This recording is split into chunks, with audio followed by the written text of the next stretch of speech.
médecin au niveau de Rabat. Merci encore aux organisateurs. C'est pour moi un réel plaisir d'être parmi vous aujourd'hui. Donc, on m'a demandé de parler de la vaccination contre le zona. Je pense qu'on en a parlé un petit peu tout à l'heure, parce que c'est vrai, c'est une question d'immunodépression et d'immunosénescence. Donc, je vais axer ma présentation sur un certain nombre de points qui me paraissent vraiment pertinents. Alors, voici mes conflits d'intérêts. Comme vous le savez tous, le zona, c'est une réactivation d'un virus, le VZV, un virus du groupe herpès. Mais ce qui attire l'attention, c'est les chiffres.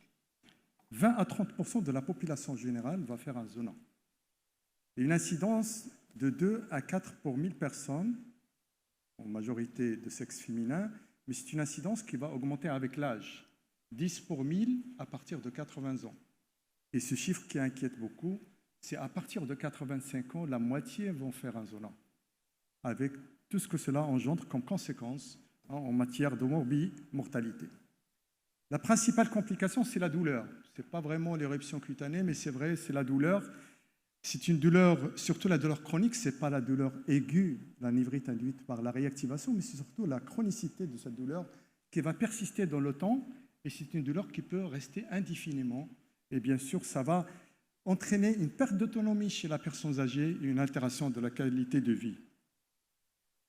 Alors, donc l'histoire naturelle, ça se résume à une primo-infection, donc une varicelle qui va passer peut-être inaperçue. Le virus, comme vous le savez, va aller se nicher au niveau des ganglions sensitifs, au niveau du noyau dorsal, jusqu'à ce qu'on avance dans l'âge, qu'on a cette immunosénescence, cette immunodépression, il y aura une réactivation qui va se traduire par cette ceinture de feu, une névrite avec une éruption cutanée qui peut être fruste. On peut ne pas avoir d'éruption cutanée et voir tout simplement la douleur en hémiceinture. Il faut y penser chez le sujet âgé. Quand on voit un peu les chiffres, donc c'est à partir de 50 ans que le problème commence. Donc on a des chiffres importants à partir de 50 ans. Et la douleur qui suit aussi, c'est à partir de 50 ans qu'on a plus de névrite chronique post-zona. Pour le zona ophtalmique, c'est la même chose pratiquement. 30 pour 100 000 personnes donc, vont faire un zona ophtalmique. Et ce zona ophtalmique, là aussi, augmente avec l'âge. Et la douleur post-zostérienne aussi augmente avec l'âge quand on a un zona ophtalmique.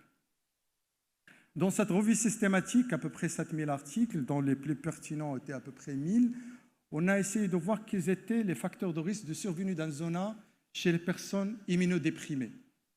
Eh bien, c'est surtout les greffés de cellules souches, les hémopathies malignes et le transplanté d'organes. Par la suite, vient le patient VIH.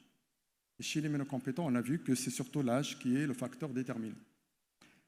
Il n'y a pas que l'immunodépression. Donc, on a parlé tout à l'heure, quand on a un zona dans la famille, c'est aussi un facteur favorisant la survenue de zona. Donc, quand on a un stress physique ou psychique, c'est aussi un facteur favorisant le zona. Les médicaments, à plus de 0,3 mg par kilo par jour, plus de 3 semaines, on est immunodéprimé, c'est 20 mg par jour à peu près.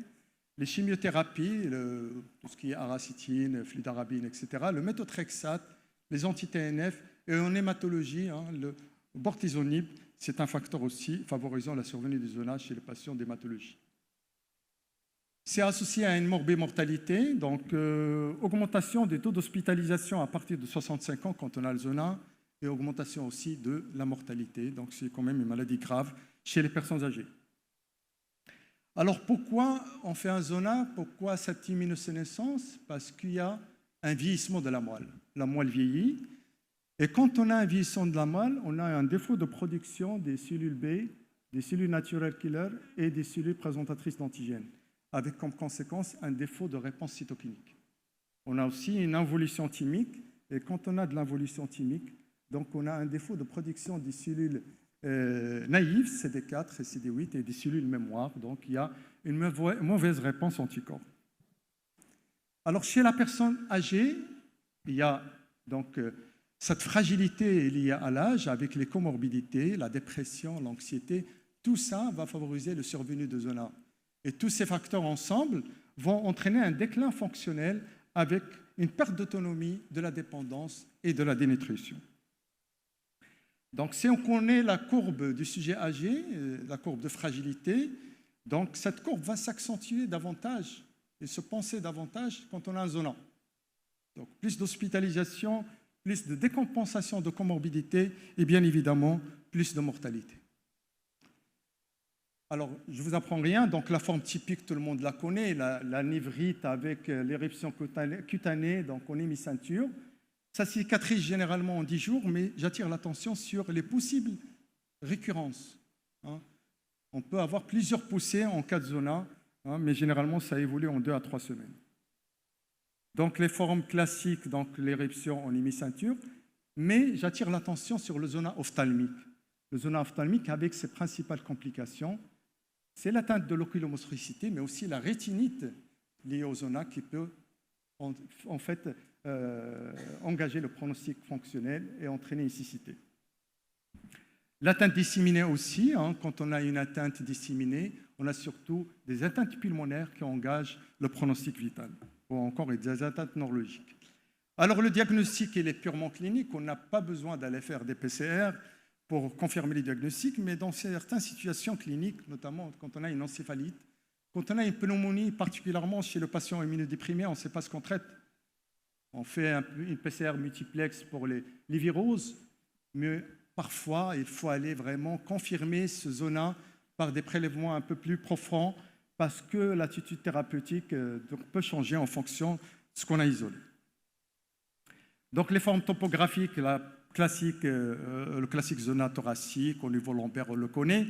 J'attire l'attention sur le zona de la zone de Ramsay Hunt. Quand on a une éruption du scalp, au niveau de l'aube de l'oreille, on a tendance à penser à une maladie d'Orton, c'est le sujet âgé notamment.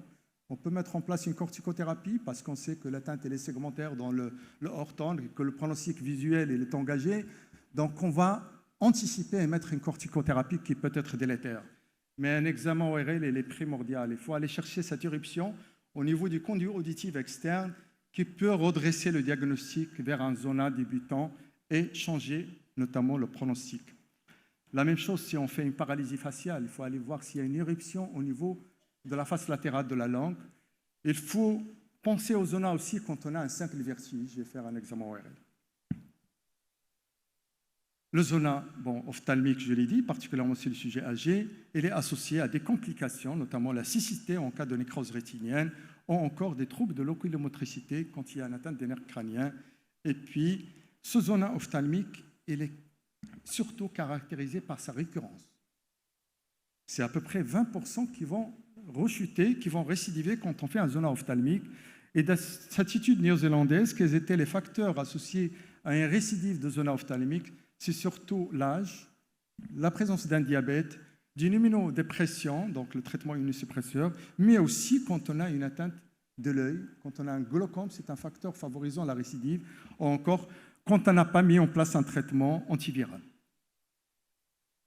Le zona généralisé, je l'ai dit, quand on a une atteinte un peu diffuse, mais parfois quand on a une atteinte métamérique, il faut aller chercher d'autres vésicules, parfois il n'y en a qu'une ou deux, et quand on fait une pneumonie ou des signes encéphalétiques, cela c'est peut-être un zona généralisé avec une mortalité qui est à peu près à 15%.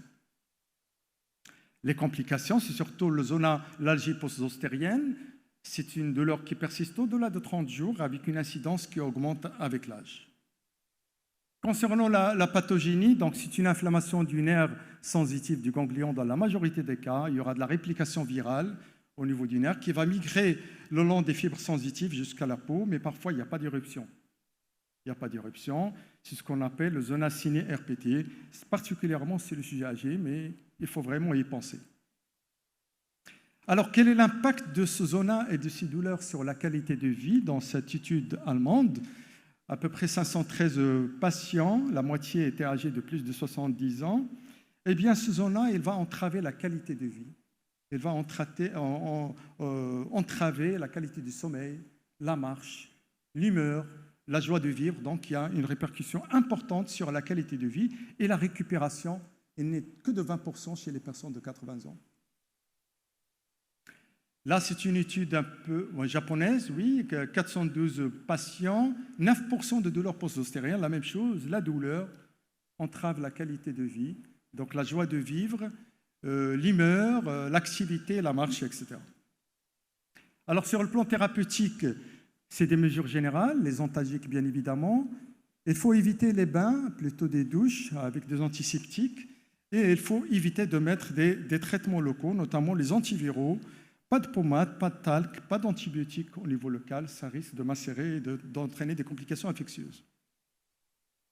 Alors qu'en est-il du traitement? Alors, parce qu'on dit qu'il faut l'instaurer rapidement, sinon ce n'est pas la peine. C'est jamais trop tard pour instaurer un traitement antiviral. Même si on a l'éruption, parce qu'on a vu que ça peut évoluer par poussée, donc ce n'est pas une erreur si on met en place un traitement antiviral qui est par voie orale, bien évidemment, quand on n'a pas d'atteinte grave, quand on n'a pas d'atteinte oculaire, ou une pneumonie, ou encore une encéphalite, auquel cas il faudra mettre un traitement par voie intraveineuse, et aussi chez les personnes immunodéprimées, un traitement injectable par voie intraveineuse. Là, c'est les traitements antalgiques, je ne vais pas m'étaler dessus, juste pour dire qu'on peut associer deux traits thérapeutiques, un antalgique, palier 1, palier 2, avec un antidépresseur très cyclique, ou encore mettre une corticothérapie en cure courte, ce n'est pas une erreur, pour lutter contre la douleur, d'autant plus qu'on va être un peu à distance de la phase virale. Donc j'arrive à la prévention et à la vaccination. Donc comme vous le savez, il y a deux vaccins. Il y a le vaccin ancien, je pense qu'il faudra l'oublier, le Zostavax. Pourquoi? Parce que c'est une maladie des sujets âgés et des immunodéprimés. Et ce vaccin, il est vivant atténué, il est contre-indiqué chez les personnes qui sont âgées, plutôt que chez les personnes qui sont immunodéprimées, par les thérapeutiques, par la grossesse, bon, pas par la grossesse, en tout cas la femme enceinte. Et il y a le vaccin, le nouveau vaccin, le Shingrix, qui est plutôt autorisé chez les personnes immunodéprimées. Elle est même recommandée chez les personnes âgées et immunodéprimées. C'est 2 doses à 2 mois d'intervalle. Là, c'est pour le Zostavax, juste pour vous dire que l'efficacité, elle est de 64% chez les personnes de plus de 60 ans. Et cette efficacité, elle va baisser avec l'âge. Elle est à 37% à partir de 70 ans. Et pourquoi? Parce qu'il y a cette immunosénescence. C'est quoi cette immunosénescence? C'est un sujet normal. Le système immunitaire, quand on injecte un vaccin, il y a d'abord ce qu'on appelle la réactogénicité locale. C'est tout à fait normal, c'est même un bon signe. Après, il y a donc une activation des cellules T, des cellules présentatrices d'antigènes, de l'immunité immorale et cellulaire. Avec tout cela, vous le connaissez très très bien, avec une réponse anticorps.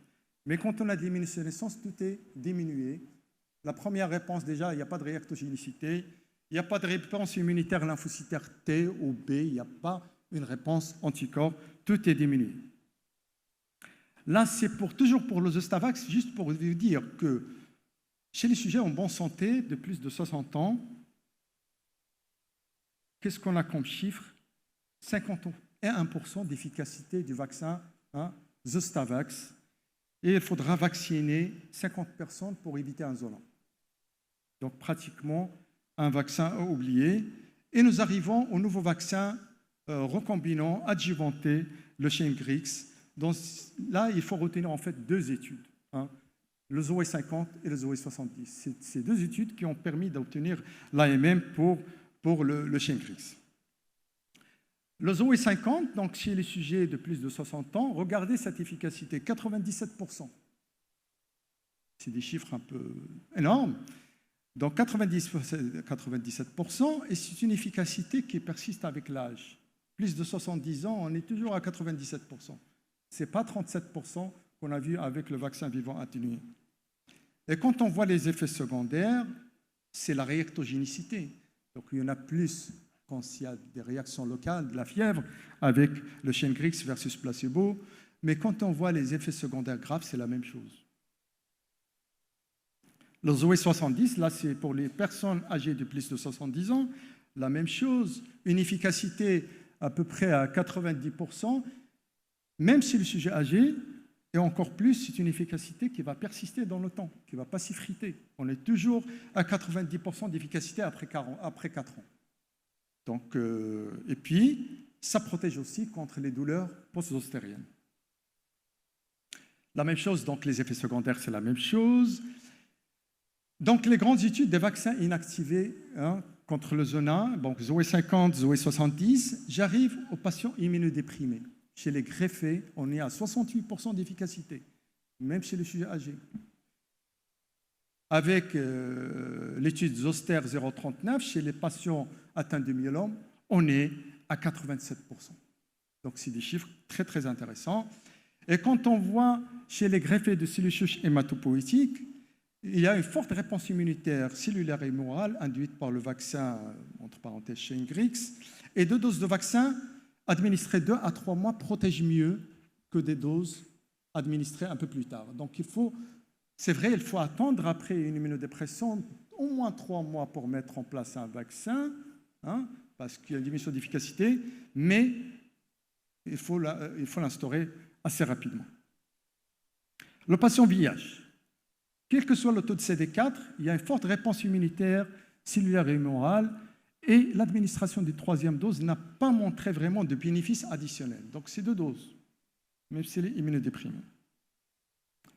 Qu'en est-il de la chimiothérapie? Est-ce qu'il faut mettre 2 doses, 3 doses, avant chimio, après chimio?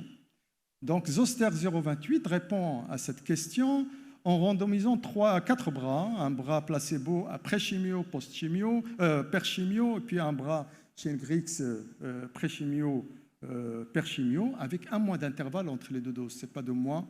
Et regardez l'histogramme à côté, en bleu clair, on a une meilleure réponse quand on fait en pré-chimio, en réponse humorale et en réponse en culture cellulaire en séroneutre, hein, mais ce n'est pas vraiment... je veux dire, c'est significatif, mais ce n'est pas une erreur si on met ce vaccin en per-chimio. Hein. On peut toujours l'introduire quand on commence la chimiothérapie, mais bien évidemment, l'efficacité diminue. Alors, qu'en est-il dans la vraie vie? Hein? Dans la vraie vie, avec le Shingrix, cette cohorte de sujets âgés de plus de 65 ans, à peu près 16 millions de personnes non vaccinées, 2 500 000 vaccinés. Alors, les personnes non vaccinées, c'est 10 cas par 1000 par an de zona. Les personnes vaccinées, 1 dose 4,5, 2 doses 3,4. Alors, les chiffres avec une dose, c'est 56%, donc c'est dans la vraie vie, en fait, ce n'est pas les études qu'on a montrées 0,50, 0,70, mais avec 2 doses, l'efficacité globale, elle est de 70%. Et quand on avance dans l'âge, donc, 1 dose, à partir de 80 ans, c'est 50,9 et 2 doses, c'est 68% d'efficacité.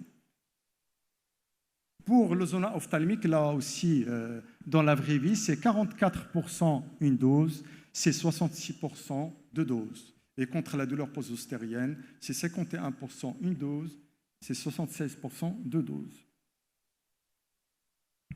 Alors, est-ce qu'il faudra proposer une dose de rappel?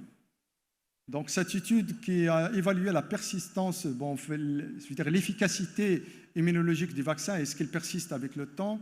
Donc, après la vaccination par Shingrix, l'immunité cellulaire et humorale est restée supérieure au niveau antérieur à la vaccination et jusqu'à 9 ans après. Et ce qui est vraiment intéressant, c'est cette étude-là, c'est Zoé 50 et Zoé 70 qu'on a surveillé pendant 11 ans.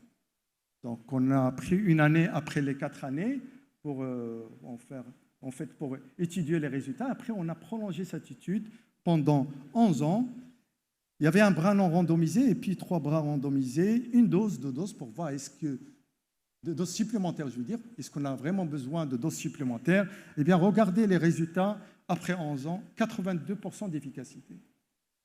Donc, c'est un vaccin qui est efficace chez les sujets âgés, quand on avance dans l'âge, mais qui est efficace aussi dans la durée, et c'est une efficacité qui ne s'effrite pas avec le temps. Alors, on en a parlé avec l'immunodépression. Bon, je suis de formation interniste, je vais parler quand même de la biothérapie, mais c'est la même chose, pratiquement. Biothérapie ou immunosuppression, chimiothérapie, c'est la même chose. Juste pour dire, pour le zona, il vaut mieux, c'est un vaccin inactivé, il vaut mieux 15 jours. D'ailleurs, pour tous les vaccins inactivés, il vaut mieux 15 jours avant de démarrer une chimio. Pour les vaccins vivants atténués, c'est 4 semaines. Pour les inactivés, ce n'est pas une erreur si on les prescrit en per-chimio. On perd un peu en efficacité. Un autre message, c'est après la fin de la chimio. Il faut faire des rappels. Il faut faire des rappels pour tout le monde. après la chimio. C'est 3 mois après la chimio. Il faut faire des rappels parce que cette efficacité des vaccins, même si on l'a à jour dans notre vaccination, elle va s'effriter après une chimiothérapie. Donc, je ne vais pas rentrer dans les détails des autres vaccins, mais il faut 4 semaines avant arrêter les vaccins vivants atténués. Pour les inactivés, on peut continuer, même si on n'est pas à jour de sa vaccination, par exemple, contre le diphtérique polio. Il n'y a pas de risque à contracter ces maladies en per-chimio, mais c'est en post-chimio. En post-chimio, parce que déjà, il y a cette immunité de groupe qui va protéger le patient qui est sous chimiothérapie. Voilà donc le calendrier vaccinal peut être à proposer chez l'adulte, calqué sur les recommandations françaises. Donc, juste pour mettre la place, donner une place pour le vaccin Shingrix, le vaccin recombinant adjuvanté, c'est à partir de 50 ans. À partir de 50 ans ou à partir de 18 ans quand on a une comorbidité. Alors, en résumé, donc ces 2 doses à 2 mois d'intervalle, chez les immunodéprimés à 1 mois d'intervalle. Chez les immunodéprimés, il vaut mieux avant, mais ce n'est pas une erreur si on prescrit, on perd chimiothérapie. À partir de 18 ans, chez les immunodéprimés. Ça prévient l'ozona dans 97% des cas. C'est une efficacité qui est maintenue avec l'âge et qui ne va pas s'effriter pour le moment avec le temps. À 11 ans, on est toujours très efficace. Donc voilà, je vais conclure pour dire que c'est une fréquence élevée chez le patient âgé et immunodéprimé. C'est un lourd fardeau avec une altération de la qualité de vie et un impact macroéconomique indiscutable eu égard aux complications, à la morbimortalité associée. Et là, aujourd'hui, je pense qu'on est tous d'accord pour privilégier et plaidoyer pour le vaccin inactivé. Et je vous remercie.